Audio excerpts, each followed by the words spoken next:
잠을 들게 하는데 스스로 잠들게 할 것이냐, 아니면 외부 자극에 의해서 잠들게 할 것이냐. 근데 우리가 좁은 의미에서 수면 교육이라고 하고 지금 많이 부모님들이 정보를 얻고 있는 이런 수면 교육은 뭐냐? 스스로 잠드는 첫 번째에 해당하는 거예요. 근데 반드시 꼭 그렇게 해야만 하느냐는 아니라는 겁니다. 선택이라는 거예요.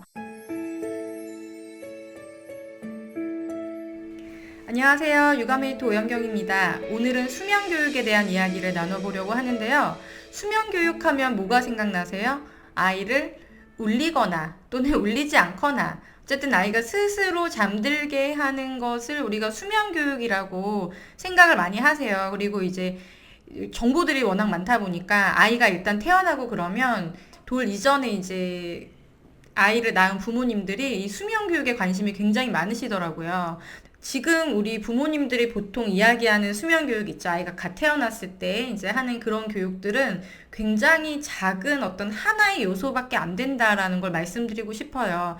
그리고 실제로 뭐 돌 이전에 수면 교육을 완벽하게 이제 해서 독립된 공간에서 아이를 재우고 하다가 동생이 태어난 다음에 또는 뭐 24개월 이후에 갑자기 혼자 자던 아이가 뭐 방에 달려가지고 새벽에 뭐 엄마 아빠 방문을 두드리고 다시 뭔가 처음부터 시작해야 되는 이런 상황에 놓인 부모님들도 굉장히 저는 많이 만나거든요. 수면 교육을 어떤 아이를 혼자 재우고 스스로 자게끔 하고 이런 것들을 하더라도 수면 교육이라는 게 대체 무엇이냐, 어떤 그 큰 틀을 잡는 이야기가 필요할 것 같아요. 그래서 저는 그 얘기를 준비해봤고, 유아기에 있는 아이들도 수면은 이게 습관이 안 잡히면 사실 계속 힘든 부분이에요. 그래서 지금도 고민이 많이 되실 텐데, 그래서 그렇게 고생하는 엄마들이 있다 보니까 자꾸 이제 초장이 잡아야 된다. 이제 이런 인식들이 좀 있는 것 같기는 해요. 어쨌든 이 영상은 영유아기 자녀를 키우는 모든 부모님들에게 도움이 될 거라고 생각합니다. 자, 그럼 수면 교육은 어떻게 해야 되는지 하나씩 알아볼게요. 첫 번째는 밤낮의 기준을 알려주는 겁니다. 밤낮의 기준을 알려주는 거. 이거는 신생아 때부터 영유아기 그 시기 아이들까지 모두 해당이 돼요. 신생아기 때는 밤낮을 어떻게 알려주죠? 밤이 되면 커튼을 치고 뭐 TV도 끄고 조도도 낮추면서 부모님들이 인위적으로 그런 어둡고 조용한 상황을 만들어주는 거예요. 그 낮에는 아이가 자더라도 이때는 뭐 이제 밤낮 구분 없이 잠을 자잖아요. 그렇더라도 더 이제 커튼도 열어놓고 조명도 환하게 한 상태에서 아이가 잘 수 있도록 해주는 거죠. 이렇게 하면서 아이의 어떤 수면 패턴과 관계없이 밤과 낮이 일정하게 이렇게 규칙적으로 흘러가고 있다는 걸 아이들한테 막연하게 알려주는 겁니다. 이것도 이제 수면 교육이에요. 그러면 아이가 조금씩 이제 그 수면 시간의 텀이 길어지면서 아, 밤에는 내가 자야 하는구나. 낮에는 일어나서 활동을 해야 되는구나. 이제 이런 것들을 익히게 되는 거죠. 밤과 낮의 기준을 알려주는 거. 우리 얘기도 할 수 있고 스스로 많은 것들을 할 수 있는 유아기 아이들도 마찬가지예요. 밤이 됐는데 막 불 켜놓고 집안에서 막 엄마 아빠 12시까지 TV 보고 밤이라는 거는 아이가 인지적으로 알지만 밤에 지금 이걸 자야 한다는 거 당연히 인식이 안 되겠죠. 예, 그래서 밤이 되면 부모님들도 뭔가 씻고 그다음에 뭐 주변을 정리하고 아이를 재우고 나오더라도 약간 이제 이런 분위기를 만들어 주는 거. 밤에는 왜 자야 되는지, 낮에 어떤 활동을 할 건지 뭐 기대감을 주고 그래서 밤에 자야 한다. 이제 이런 것들을 알려주면 더 좋겠죠. 그러니까 자야 하는 이유를 만들어주는 거죠. 이런 것들이 이제 수면 교육의 하나에 해당됩니다. 그리고 두 번째는 뭐냐면 수면 의식을 반복해 주는 거예요. 수면 의식이라는 거는 목욕이 될 수도 있고요. 그다음에 노래를 엄마가 불러주는 거일 수도 있고, 안아서 토닥토닥 해주는 거일 수도 있고요. 뭐든지 좋아요. 잠들기 위해서 그 전에 하는 활동들을 반복해 주는 겁니다. 그래서 저 같은 경우는 이제 과일 마사지라고 제 블로그에도 제가 만든 게 있는데, 그거를 태어나서 진짜 한 몇 개월 안 됐을 때부터 거의 태어나자마자부터 이거를 맨날 마사지를 해줬어요. 사과, 그리고 바나나처럼 길어져라 이런 마사지를 해줬는데 지금 6살이 된 지금까지도 그걸 해줘요. 저희 아이야 잠투정 워낙 심했어가지고 저 뚜껑 많이 열렸었고요. 그 제가 처음에 네이버에 메인으로 올라갔던 그 블로그 포스팅 글이 그 엄마의 이성을 마비시키는 잠투정이라고 해서 제가 24개월에 정말 빠를 때인데 주도권 잡기 훈육까지 했었던 그 글이 있거든요. 그래서 저도 잠투정 하면 할 얘기가 많은데 어쨌든 지금 우리 아이는 그 마사지 2번 하고 나면 스스로 이제 잠을 청하고 눕고 한 10분 안에 잠이 들거든요. 태어났을 때부터 지금까지 하는 그 수면 의식을 계속 반복을 하고 있습니다. 이런 것들이 있어야 된다는 거예요. 네. 자, 밤과 낮의 구분을 알려주기. 두 번째는 뭐예요? 수면 의식을 반복하기. 이거는 전 연령의 아이들에게 필수적으로 해야 되는 수면 교육입니다. 네. 이거는 모든 연령의 아이들에게 해줘야 돼요. 그 다음은 잠들기인데 이건 이제 선택 영역이에요. 잠을 들게 하는데 스스로 잠들게 할 것이냐 아니면 외부 자극에 의해서 잠들게 할 것이냐. 근데 우리가 좁은 의미에서 수면 교육이라고 하고 지금 많이 부모님들이 정보를 얻고 있는 이런 수면 교육은 뭐냐? 스스로 잠드는 첫 번째에 해당하는 거예요. 근데 반드시 꼭 그렇게 해야만 하느냐는 아니라는 겁니다. 선택이라는 거예요. 그러면 우리는 다 어렸을 때 어부바 해가지고 포대기 하고서 할머니들이 재우고 애가 안 자면 밖에 나가서 재우고 했잖아요. 그럼 다 그게 다 잘못된 걸까요? 그건 아니라는 거죠. 다 장단점이 있어요. 이거는 부모님의 선택이라는 겁니다. 저 같은 경우는 제가 지금 마사지를 이렇게 하면서 아이를 재우는 것도 지금 생각해보면 저희 엄마가 저를 그렇게 마사지를 해주고 좀 만져주면서 이렇게 스킨십 하면서 재워줬었거든요. 이거는 이제 외부 자극에 의해서 아이를 재우기로 제가 선택한 거예요. 네. 그리고 어머니는, 지금 부모님은 그렇게 할 수도 있고요. 아니면 나는 아이를 스스로 잠들게 하도록 이끌어주는 수면 교육을 선택할 수 있습니다.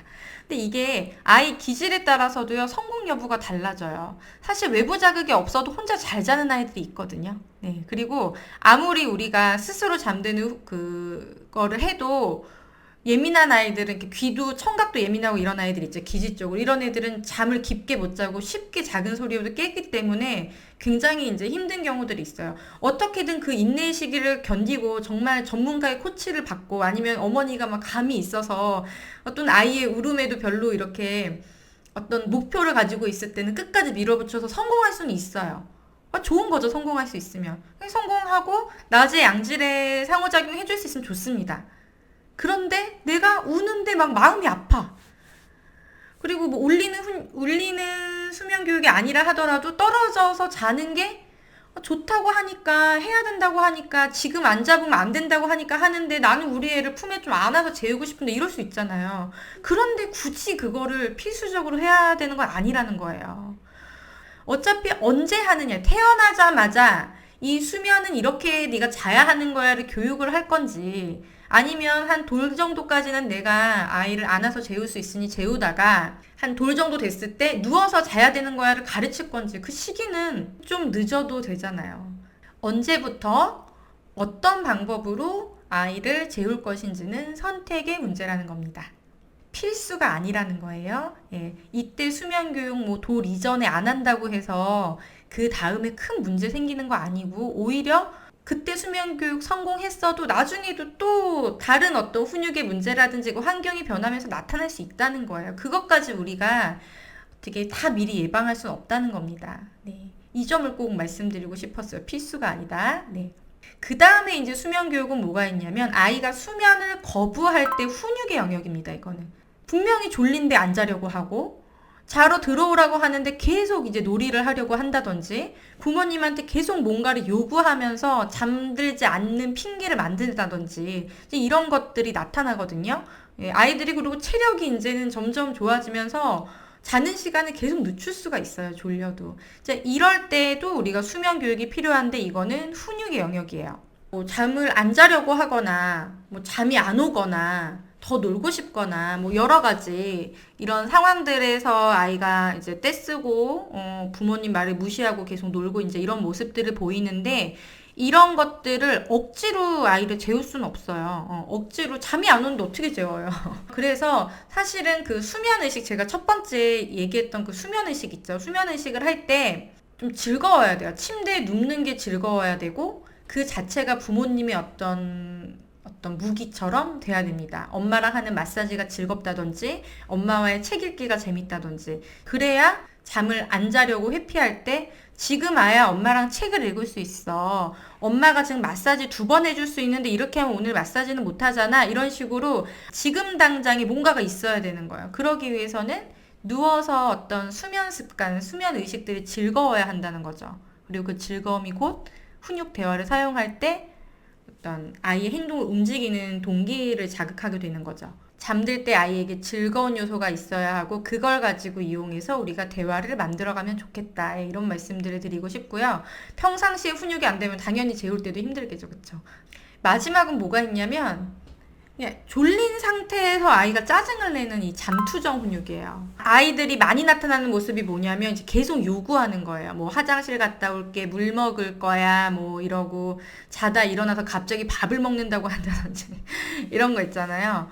그래서 말도 안 되는 그런 상황에서 고집 부리고 뭐 안 된다 그러면 뭐 30분씩 울고 이런 거 이제 이건 또 훈육의 영역인데요. 사실은 아이가 졸릴 때 이렇게 잠투정하는 거는요 좀 이렇게 안아서 달래줘야 돼요. 처음에는. 어떻게 달래주냐? 우리가 수면의식이 있으면 원래 부르던 자장가, 원래 해주던 마사지 이런 것들로 아이를 이렇게 다독여줘야 되는데 다독이려고 하는데 더 난리를 치면서 막 분노하는 아이들이 있습니다. 그러면 이거는 어쩌다 하루는 그럴 수 있어요. 근데 이 하루가 잘 해결이 안 되잖아요. 그러면 잠투정이 습관이라서 계속 나타난다는 특징이 있습니다. 그래서 이거를 끊어주는 하루를 만들어야 돼요. 끊어주는 하루. 그래서 요거는 주도권 잡기 훈육. 제가 그 아까 얘기했던 그 블로그 글에도 나와 있는데 아이를 불을 다 켜고 깨워서라도 이거를 이제 훈육을 해서 울지 않고 엄마한테 안겨서 잠드는 하루를 만들어야 다시 그게 습관이 되면서 이런 잠투정이 없어지게 돼요. 요거는 이제 하나하나 들어가면 굉장히 이제 깊이 이제 다룰 내용들이 많고 사실 이제 주도권 잡기 훈육 같은 경우에는 부모님들이 많이 뭐 댓글로도 문의하시고 어떻게 하는 거냐 이렇게 하시는데 제가 따로 영상을 만들지 않는 이유는 코칭을 해도요 트레이닝 하는 분들한테만 제가 안내 드리는 내용이에요. 이 행동을 통제하는 훈육인데 왜 그러냐면 뭐 이미 매스컴을 통해서 우리 부모님들이 뭐 우리 아이가 달라졌어요나 이런 데서 행동을 막 이렇게 손잡고 통제하는 훈육 많이 아실 텐데 이 방법을 제대로 모르고 접근하면 오히려 관계를 망치기 때문이에요. 그리고 그 방법을 쓰기 전에도 우리가 사용할 방법들이 너무너무 많기 때문에 이런 것들을 다 사용해보고 안 되는 아이들이 있어요. 이제 그런 아이들은 이제 콕콕 집어서 제가 주도권 잡기 훈육의 그 대화법을 만들어서 딱 보내드리거든요. 이렇게 시나리오를. 그렇게 해서 적용하는 거라서 조심해서 사용해야 된다. 그리고 다른 것들을 다 시도한 다음에 사용해야 된다. 이거를 꼭 기억해 주셨으면 좋겠습니다. 자, 이렇게 오늘은 수면 교육이란 무엇인가 좀 큰 틀에서 여러 가지 관점들을 알아봤어요. 넓은 관점에서. 밤과 낮의 기준을 알려주고 수면 의식을 만드는 것은 모든 아이들에게, 전 연령의 아이들에게 필요한 넓은 범위의 수면 교육이다. 그리고 어떻게 재울 것인가, 어떤 방법을 사용할 것인가, 언제부터 눕혀 재울 것인가, 뭐 이런 거 있잖아요. 안아 재울 것인가, 혼자 재울 것인가, 이런 것들은 선택의 영역이고 좁은 범위의 수면 교육이다. 그 다음에 아이가 수면을 거부하거나 졸려서 울면서 강하게 떼를 쓰거나 하는 것들은 수면 교육이라고 이야기를 하지만 결국에는 훈육의 영역이고 단호한 훈육, 주도권 잡기 훈육의 영역이다. 이렇게 나눠서 설명을 드렸습니다. 이 영상은 이제 갓 태어난 아이들부터 유아기 아이들한테 다 이제 해당된다고 말씀을 드렸는데요. 사실 수면 교육으로 검색해서 들어오시는 분들은 좀 돌 이전에 부모님들이 많을 거라고 생각이 들어요. 그래서 오늘은 이 수면 교육 영상이지만 모든 그 육아에 대한 정보들이 마찬가지예요. 우리 부모님들이 지금 아이를 처음 키우고 하기 때문에 그 정보에 대해서 관심도 굉장히 많고 어떤 아이들 발달 하나하나 뭐 며칠째 어떤 발달, 뭐 한 달째, 2달째 어떤 발달 이런 것들이 되게 크게 느껴지고 그 하나의 뭐 육아서의 한 줄이 마치 그것이 전부인 것처럼 느껴지기도 해요. 근데 우리는 더 항상 그 큰 관점에서 이런 것들을 해석할 수 있어야 됩니다. 수면 교육 하나를 보더라도 어떤 거에 그 좁은 범위에서 얘기하는 건지 넓은 범위에서 얘기하는 건지 이런 것들을 우리가 보는 눈을 계속 길러야 돼요. 지금 내 아이의 연령대보다 한 두세 살 그 이상 좀 많은 자녀를 키우는 부모님들 있잖아요. 이 부모님들도 똑같은 걸 겪었단 말이에요. 그 부모님들이 이런 거에 대해서 어떻게 생각하는지, 어떤 시행착오를 겪었는지, 이게 같은 연령대 키우는 이제 조동 모임에서 이런 얘기들도 좋지만, 이런 거를 통해서 좀 정보를 좀 폭넓게 받아들이면, 아이를 키우는데 뭔가 선택하는데 더 도움이 되실 것 같아요. 예, 저희 채널에서도 우리 부모님들, 좀 어린 연령의 자녀를 키우는 부모님들한테도 좀 더 정확한 정보, 그리고 정보를 잘 찾아낼 수 있는 능력을 키울 수 있도록 그런 컨텐츠들을 계속 만들어 보도록 하겠습니다. 네, 오늘의 내용도 도움이 되셨다면 좋아요 그리고 구독 버튼도 눌러주시고요. 네, 저는 또 더 좋은 내용으로 찾아오겠습니다. 감사합니다.